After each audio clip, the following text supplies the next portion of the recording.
sensory motor, second is cognitive, and third is speech language. Donc il y a trois choses en musicothérapie, le cognitif, le langage et le mouvement. But there's only one technique really particularly designed for children with developmental disorder. Donc il y a une technique particulière pour les enfants qui ont des troubles mentaux. It's a developmental speech and language training through music. Donc c'est ça, c'est le développement de la parole et du langage à travers la musique. But the sensory motor techniques and cognitive techniques and speech language, other speech language training, you could apply on children with developmental disorders. Donc on peut utiliser cette technique avec aussi qui lie les fonctions cognitives, sensiro-motrices et donc du langage avec ses enfants. But today I will focus on this particular developmental speech language training through music. Et aujourd'hui on va s'intéresser plus particulièrement donc à la parole et au langage par la musique. So DSLM, developmental speech and language training through music, utilize musical elements, not only rhythm, pitch, melody, tempo, harmony, form, timbre, dynamics, and instruments in speech and language training for children with language impairments. Donc voilà, pour les enfants qui ont des troubles du langage, donc le développement de la parole et du langage à travers la musique va utiliser donc, des éléments comme la mélodie, le rythme, le tempo, l'harmonie, les différents timbres et dynamiques des instruments. How many of you worked with children with developmental disorder or want to work, like interest in children? Combien d'entre vous ont déjà travaillé avec des enfants ou veulent travailler avec des enfants? Okay, everybody, good. So from your experience or your observations, any kind of developmental disorder, children might have some problem in language, correct? Donc dans n'importe quelle structure, les enfants peuvent parfois avoir des troubles du langage de n'importe quel type. That's why speech language training, because children will learn everything in language and communication. So that's why the DSLM is, it's a particularly for speech and language, but it's for, it can be applied on whole development of the children. Donc c'est pour ça que le DSLM c'est important et que ça peut être appliqué à tout le développement de l'enfant. But in DSLM, the other related training materials such as movement, visual, or tactile materials are commonly used along with musical material. You know that children we dance a lot, we do movement or pictures and toys, this kind of thing. So in DSLM, this particular training, even though the goal is speech and language, we utilize other materials as well. Donc même si le but du DSLM c'est la parole et l'entraînement du langage, on peut utiliser d'autres sens comme le visuel, le mouvement, etc. car les enfants sont souvent amenés à bouger, à prendre des photos, etc.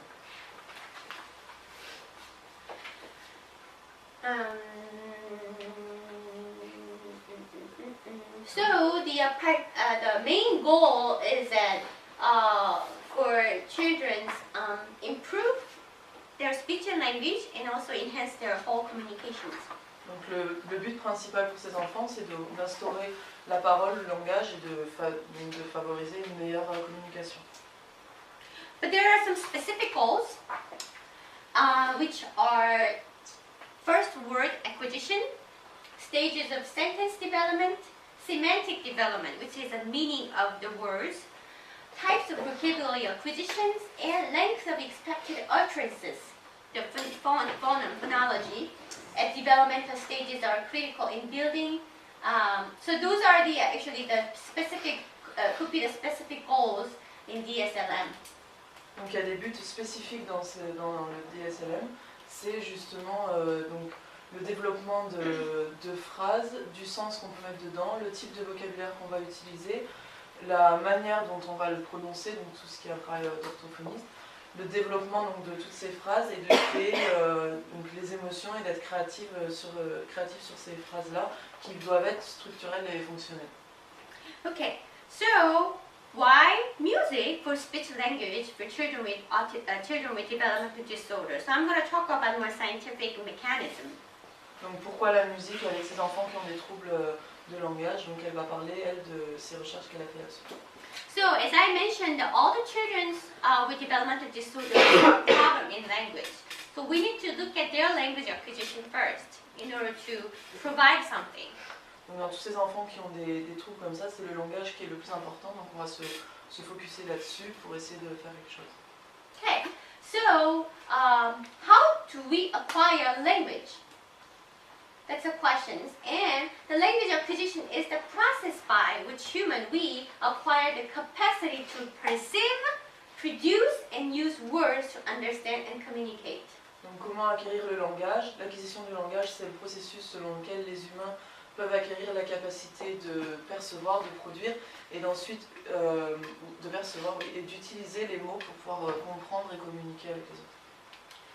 Language acquisition can be started by various perceptual activities. So, how do we acquire language?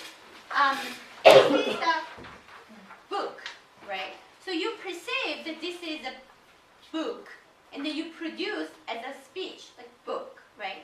So the perception of what it is has to be there. Donc, là, par exemple, on voit que ça, c'est un livre, donc on le perçoit et on va dire c'est un livre. Mais il faut donc que la perception à la base soit vraiment là, nettement, pour qu'on puisse mettre le mot sur la chose. So again, the perception has to be prerequisite. Has to be based on any speech language productions. Et donc les deux vont ensemble et la perception est aussi basée sur le langage. So the next the sentences are all about perception. So I'm just going to read and then you translate it. Okay. Perception is the brain's categorization and interpretation of sensory input. Perception is a prerequisite for further cognitive activities, including attention, comprehension, synthesis, and memory. Perception is a process of organizing and making sense of the stimuli in our environment. Individuals' level of attention and motives, the motivations, help determine which stimuli we perceive. Donc la perception, c'est le fait que le cerveau donc, catégorise et interprète tous les stimuli qu'on peut recevoir dans le sens qu'on met dessus. Donc évidemment, la perception va nécessiter des capacités cognitives donc, au stade d'avant, donc tout fonctionne ensemble, donc ça inclut l'attention, la compréhension, la synthèse et la mémoire. Donc la perception, c'est le processus d'organiser et de mettre du sens sur tous les stimuli dans notre environnement, et donc chaque niveau personnel d'attention et de motivation va nous aider à déterminer quels stimuli on peut percevoir. Okay, so perception is the prerequisite for any language acquisition. So let's look at the mechanism of perception a little bit more. Perception involves the brain's attempt to interpret and make sense of the stimuli we receive from our environment. Donc la perception, ça nécessite que le cerveau interprète et mette du sens sur tous les stimuli qu'on peut recevoir de l'environnement. So we perceive objects in our environments as having features such as pattern, constancy, depth, and movement. Our perception of these objects and their features is so automatic that we often take them for granted. However, they are crucial components of perceptions. Voilà, donc on perçoit des objets dans notre environnement qui ont donc une forme, un mouvement, enfin qui existent en soi dans l'environnement, et donc notre perception de ces objets nous semble complètement automatique et on n'y fait pas attention, mais c'est ce qui est crucial au tout début de la perception. So, how many of you guys heard the Gestalt? Gestalt. Gestalt? Gestalt. Gestalt. Ah bon, combien on a entendu parler de cette loi de Gestalt?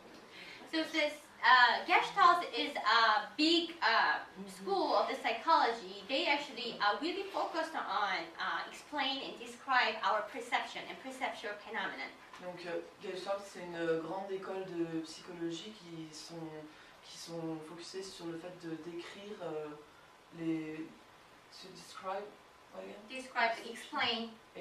Explain perceptual mechanism. De décrire et d'expliquer donc le mécanisme de perception.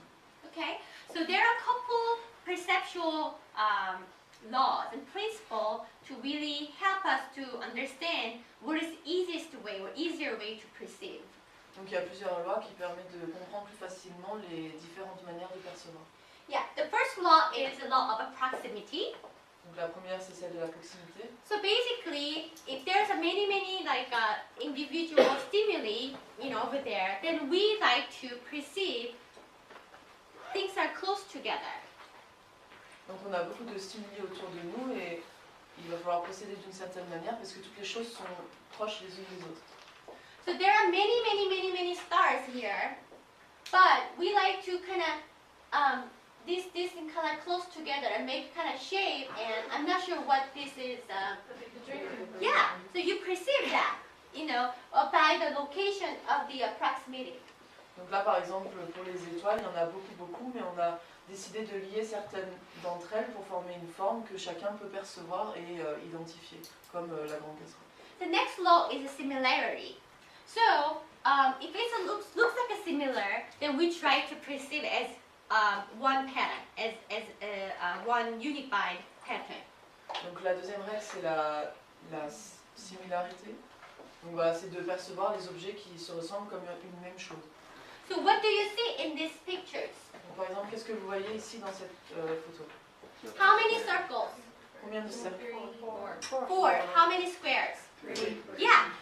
These are all looks different, but there's a similarity because it's a circle. So you perceive that as a circle, and this is square. Okay. Donc là, par exemple, il y a des formes qui sont différentes, de différentes tailles, mais on les associe ensemble comme des cercles ou comme des carrés, même si elles sont différentes. Yes. And the other law is the common directions, and these are all going the common directions, and we tend to kind of, this is going right, this is a left. We not really pay attention to the individual movements. We really pay attention to that commonality, the common directions. Donc là, c'est la direction qu'ils ont en commun. On ne va pas faire attention à chaque mouvement que chaque oiseau fait, mais donc la direction qu'ils vont chacun prendre, ils tournent tous à droite, tous à gauche. Next law is the simplicity. What do you see here? Donc qu'est-ce que vous voyez là?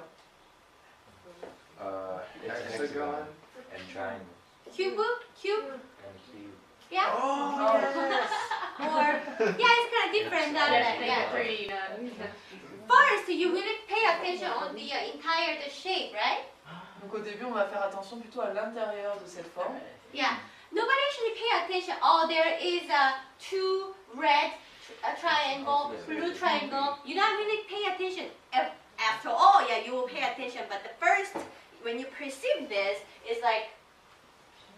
Oui, au tout début, on ne fait pas attention à ce qu'il y ait deux rouges, deux bleus, deux verts. Au début, on fait juste attention à la forme globale. Yeah. So we like to tend to perceive things in a very simple form. Donc c'est la forme de la simplicité. The last law is the closure. So, what is it? What do you see? What do you perceive? Huh? And this is, a peacock, right? But if you really look closer, there is a little empty part hole. But when we actually perceive this is MBC, it's not, nobody really talk about this little, part, okay? Because even though this is not complete form of a peacock or NBC logo, but we tend to just kind of assume it is a complete. So we tend to perceive this as a complete form. So that's a law of closure. Donc par exemple, pour ce critère-là, ils reconnaissent un symbole donc, de MBC, le symbole de l'MBC, mais même s'il n'est pas tout à fait complet, ils vont dire c'est vrai, c'est le symbole quand même de cette, je ne sais pas ce que c'est MBC, mais enfin voilà, ça représente quelque chose qu'ils connaissent, même si c'est pas tout à fait ça, ils vont dire non mais c'est pas grave, c'est ça quand même. Donc je pense que c'est la règle, on pourrait dire de peut-être globaliser la chose. So please make sure to remember this principle, because this Gestalt principle of perception can be applied. We can see these principles in music. Et donc tous ces principes peuvent être adoptés aussi avec la musique, pour la musique. So, language acquisition can be presented and developed by production of the perceived pattern.